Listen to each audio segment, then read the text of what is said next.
Good morning guys. Wala tayong breakfast for today kasi maaga sila nagising, hindi ako nakapag-video. Gagawa tayo ng noodles kasi ubos na yung yung ginawa ko last time. Ubos na siya. Kaya gawa ulit tayo. Ilahat na natin.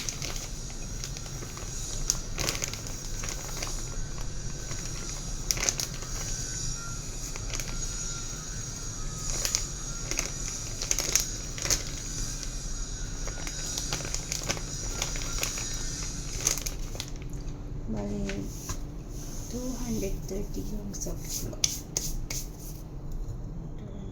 grams of flour, no? Kunti.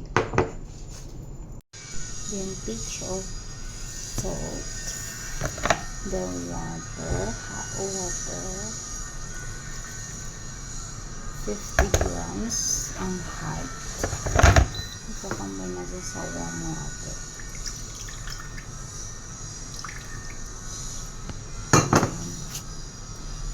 Pag mainit na pa-warm lang siya.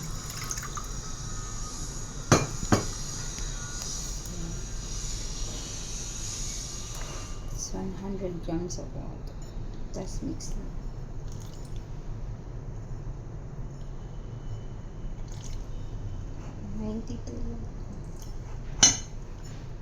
I-mix nyo lang siya ng i-mix. Haluin lang siya. Tapos ganyan na yung ferment.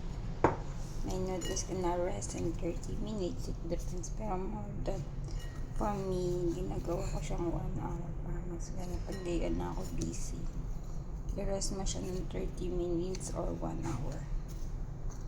Bye bye. Thank you for watching. Bye bye guys.